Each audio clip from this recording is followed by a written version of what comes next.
C'est vraiment codé. Pour Jésus, il dit, c'est parce que j'ai dit que je suis le Fils de Dieu. Pourquoi il a dit qu'il est le Fils de Dieu? N'est-ce pas? Parce qu'il dit, parce que Jésus a dit,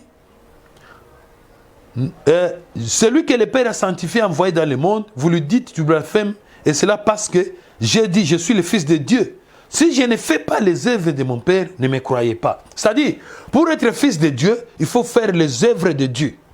Il faut faire les œuvres de son Père, les œuvres de Dieu. C'est-à-dire, ce sont ces œuvres-là qui manifestent, qui montrent, qui démontrent à suffisance que vous êtes fils de Dieu. Donc, fils, ce sont les œuvres. Maintenant, Jésus leur pose la question, est-ce que je ne fais pas les œuvres du Père? Vous ne les avez pas vues pour ne pas me donner le nom de fils de Dieu. Effectivement, ils ont affirmé. Ils ont affirmé, dit non. Ce n'est pas pour une bonne œuvre que nous te lapidons. Là, c'est verset 33. Donc, cela veut dire qu'ils affirment, non, non, non, pour les œuvres, en tout cas, pas de problème. Nous voyons de bonnes œuvres que vous faites. Il y en a. Et alors, s'il y a de bonnes œuvres que j'ai faites, vous les certifiez pour ces œuvres-là. N'est-ce pas que ce sont ces œuvres qu'on appelle fils? Parce que je suis venu faire la volonté de mon Père, exprimer ses œuvres, et je les fais. Donc, ce sont ces œuvres-là qui font de moi fils de Dieu.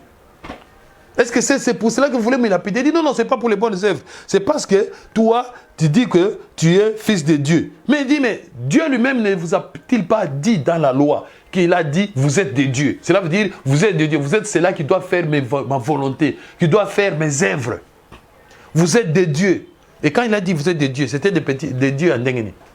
Ils avaient des dieux en Ndengeni. Il y a des petits dieux, je ne sais pas. Comment Dieu les a fait appeler des dieux? Ils ne savaient pas qu'il y a un seul Dieu. Mais comment il a dit que vous êtes des dieux? Donc il voulait dire seulement, tout simplement, il dit non, vous êtes les fils de Dieu, c'est-à-dire vous êtes ceux qui doivent exécuter ma volonté.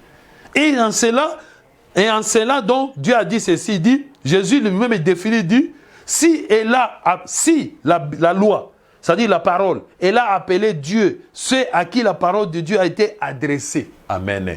Donc à tout celui à qui on a adressé la parole de Dieu, tout celui qui a reçu la parole de Dieu, qui a assimilé, c'est-à-dire le message de Dieu, la parole divine en lui, assimilé, c'est-à-dire le mettre dans sa vie et le mettre en pratique, n'est-ce pas? C'est à cela qu'on adresse les mots de Dieu. Il dit, si Dieu a appelé Dieu, ce sont ceux-là à qui sa parole a été adressée. Donc tout celui qui reçoit maintenant la parole de Dieu et qui la vive dans ce monde ici, directement Dieu commence à l'appeler Dieu. Il n'est plus un homme, il est Dieu. C'est à ce titre que Jésus lui-même aussi était Dieu, parce que la parole lui a été aussi adressée. Il a été aussi envoyé. Et il a manifesté les œuvres de Dieu dans ce monde. Il était Dieu. Il était Dieu. Il était Dieu. Il n'est pas un homme. Parce que l'homme, c'est celui qui ne fait pas la volonté de Dieu. L'homme, c'est celui qui n'exécute pas la volonté de Dieu. Celui qui ne manifeste, qui n'est pas le produit de Dieu, mais le produit de notre homme. Voilà la différence. On dit il est un homme. Mais nous devons nous démarquer des hommes, c'est-à-dire nous devons quitter l'état humain pour entrer dans l'état divin, c'est-à-dire être de Dieu. Oui, c'est à cela que nous sommes appelés à devenir Dieu, à devenir de Dieu. Que cela ne vous plaise ou pas, vous devez devenir Dieu. Vous devez cesser d'être un homme, parce que le cœur de l'homme est tortué par-dessus tout. Mais nous devons être de Dieu. Nous devons changer, nous devons transformer notre nature, quitter de la nature humaine à la nature divine. Et cette nature, nous la recevons à travers la parole de Dieu. À travers la parole de Dieu. C'est la parole de Dieu qui nous donne cette nature-là. Voilà pourquoi nous sommes en train de parler de ces choses. Quand vous ne le comprenez pas dans toute cette dimension spirituelle, c'est là où vous faites des confusions, parce que vous êtes sur le plan physique. Vous êtes sur le plan physique. Quand vous parlez de Dieu, vous imaginez, je ne sais pas, donc je devrais avoir une autre tête, devrais avoir d'autres mains, devrais avoir ceci. Non, ce sont des esprits. Ce sont des esprits. Alors, gloire au Seigneur. Bien-aimés, nous continuons encore avec les Écritures. Voilà pourquoi, si nous entrons dans les livres d'Exode, Exode, chapitre 7, au premier verset et au deuxième verset. L'Éternel, je lis au nom de Jésus. L'Éternel dit à Moïse, vois, je t'ai fait Dieu pour Pharaon, et Aaron, ton frère, sera ton prophète. Toi, tu diras tout ce que je t'ordonnerai, et Aaron, ton frère, parlera à Pharaon pour qu'il laisse aller les enfants d'Israël hors de son pays. Voilà pourquoi, ici même, l'Éternel Dieu lui-même, il dit à Moïse, maintenant je vais te faire Dieu. Donc on devient Dieu. C'est possible. C'est comme ça que Jésus était devenu Dieu pour nous. Parce qu'il était envoyé vers nous pour nous faire quitter, pour nous sauver, pour nous libérer, n'est-ce pas? Nous faire quitter l'Égypte spirituelle, nous faire libérer de l'esclavagisme spirituel. Jésus lui-même, il a dit dans Jean, n'est-ce pas? Jean chapitre 9, il a dit, tous ceux qui s'attachent, n'est-ce pas? Tous ceux qui s'attachent au péché, ils sont esclaves du péché. Ils sont esclaves du péché. Tous ceux qui s'attachent au péché, ils sont esclaves du péché. Et Jésus est venu justement pour nous libérer, n'est-ce pas, de l'esclavagisme, de la servitude du péché, de ce monde pécheur. N'est-ce pas? De cette nature pécheresse. Nous devons sortir de vaincre, non. Nous devons vaincre, donc. Il est venu pour que nous puissions vaincre, n'est-ce pas, le péché. Vaincre le péché en nous, le corps du péché en nous. Et c'est pour cela qu'il était venu comme Dieu. Comme Moïse ici. L'Éternel dit à Moïse, vois, je t'ai fait Dieu. Et remarquez ici, parce que les gens disent, non, oui, Dieu, mais petit Dieu, petit Dieu. Mais ici, c'est bien marqué, grand majuscule, 1, 2, majuscule. Je t'ai fait Dieu, grand majuscule, devant Pharaon. C'est-à-dire, si on disait à Pharaon, Moïse, il est qui? Il dira, il est Dieu.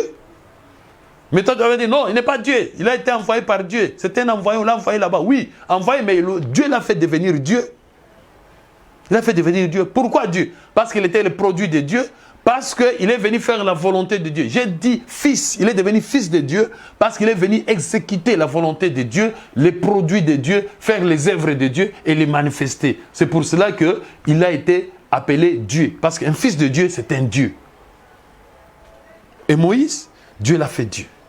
Et Jésus-Christ, Dieu l'a fait Dieu pour nous. Donc nous ne péchons pas en disant que Jésus est Dieu, parce que c'est lui qui est venu nous sauver. Il est venu nous libérer. Il est venu nous sortir donc de l'Égypte spirituelle pour nous faire entrer dans le Canaan spirituel, dans le Canaan spirituel, dans la terre promise spirituelle. C'est-à-dire nous faire entrer dans cette terre promise spirituelle, c'est-à-dire dans le monde des enfants de Dieu, dans le royaume de Dieu, dans le Saint-Esprit, cette gloire divine qui va aussi briller sur nous pour que nous tous nous puissions être des dieux. Amen. Voilà pourquoi nous disons que Jésus est Dieu. Jésus est Dieu. Donc ce sont des choses spirituelles qu'il faut comprendre dans les dimensions spirituelles. Ce ne sont pas des choses matérielles, physiques, qu'il faut comprendre littéralement. Non, il faut monter, il faut s'élever. Et vous comprenez pourquoi Jésus a affirmé, pourquoi on a affirmé quand il s'appelait fils de Dieu. En disant fils de Dieu, autrement dit, il pouvait aussi dire je suis Dieu. C'est la même chose. Dire fils de Dieu, dire Dieu, c'est la même chose. Un fils de Dieu, il est comment? Vous avez dit c'est un homme, c'est un animal, c'est un insecte, une chèvre. Un fils de Dieu, il est comment? Il ressemble à qui? Un fils de Dieu. Un fils de Dieu ressemble à qui? Il ressemble à qui? Il ressemble à qui? Alléluia. Prenons Psaume, bien-aimé. Prenons encore le livre de Psaume. Psaume chapitre 82. N'est-ce pas? Psaume chapitre 82. Psaume 82, et au verset 1er. Psaume 82, premier verset. Gloire à Jésus. Psaume 82, premier verset. La Bible dit ceci. Psaume 82, premier verset.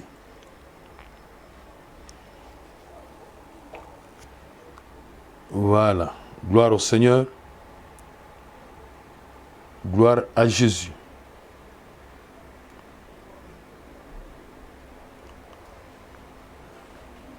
La Bible dit, Dieu se tient dans l'assemblée des dieux. Il juge au milieu des dieux. Amen. Dieu se tient dans l'assemblée des dieux. Des dieux. C'est-à-dire, Dieu se tient dans l'assemblée des dieux. Il a son assemblée à lui. Et il juge au milieu des dieux. Des dieux. C'est-à-dire, dans l'assemblée là de Dieu, dans son assemblée, il n'y a que des dieux à l'intérieur. C'est plein de dieux. Des dieux, c'est-à-dire, Banzambe. Nakatia. C'est-à-dire, Nakatia assemblée en Zambé. Nakati wana, Banzambe bazakuna. Maintenant, Nzambe azoya Nakatia Banzambe, azoya ko juger Banzambe. Bon, c'est Dieu ici, les abanan. C'est ce que la Bible avait dit dans Psaume, dans Psaume, elle avait dit. J'avais dit, vous êtes des dieux. Psaume 86. Autre monaki dans Jean. Jean chapitre 10, 37, 31. N'est-ce pas? 32 à 37. Vous êtes des dieux. Donc, c'est à qui la parole de Dieu est adressée. Parce que nous sommes censés de faire la volonté de Dieu, de manifester sa volonté, de faire ses œuvres. Et en cela, Nzamba zo mona biso banzambe. Eza banzambe wana, eza banzambe za batute. Eza banzambe. À même titre avec notre Seigneur Jésus-Christ, il est penzambe. Et Dieu, il dit, il est au milieu, dans l'assemblée de Dieu, il juge de Dieu. Azo sami sa banzambe. Voilà pourquoi Jésus a zanzambe au longola était. So il y a zanzambe, alors il y a zanzambe était. Parce qu'il y a zanzambe aussi, pourquoi? Parce que il y a penazo ka le banzambe. La parole de Dieu m'a été adressée. Comme ça m'a été adressée pour que nous fasse la volonté ensemble. Pour que nous manifestions l'œuvre ensemble, ensemble. Et quand Dieu m'envoie, et pas Batouana, c'est un Dieu. C'est pourquoi Jésus était Dieu. Comme Moïse aussi était Dieu devant Pharaon, Jésus aussi est Dieu pour nous. Il juge au milieu de Dieu. Voilà, bien aimé, pourquoi tout ce que nous disons par rapport à Dieu, pour comprendre. Comme on dit, au commencement était la parole était avec Dieu et la parole était Dieu. Et Jésus dit, je suis la parole de Dieu. Son nom est la parole de Dieu. Il avait un nom que personne ne connaît et son nom est la parole de Dieu. Mais on dit que la parole, c'est cette parole qui était Dieu. Voilà pourquoi on dit que Jésus est Dieu. Dieu dans le sens qu'il est fils de Dieu. Fils de Dieu, c'est-à-dire le produit de Dieu. Dieu parce qu'il a l'esprit de Dieu. Il a la volonté de Dieu et il a la parole de Dieu et il a été envoyé et il a manifesté les œuvres de Dieu. C'est pour cela qu'on dit qu'un fils de Dieu, il est Dieu. Bon, pour les pharisiens, quand tu dis qu'il est fils de Dieu, ça veut dire que tu es Dieu. Donc tu es égal à Dieu. Parce que c'est-à-dire, il veut dire que tu veux faire, c'est-à-dire, tu veux dire que toi tu exécutes réellement ce que Dieu dit. Donc tu veux dire que toi tu fais seulement, tu fais vraiment, tu es en communion parfaite avec des impossibles. Pour eux, il fallait que nous soyons toujours des hommes, c'est-à-dire des pécheurs, des égarés. Mais jamais on zamba salak. Mais Jésus il affirme que nous sommes à 100%. Donc nous sommes zambé. Que Dieu vous bénisse au nom de Jésus-Christ. Amen.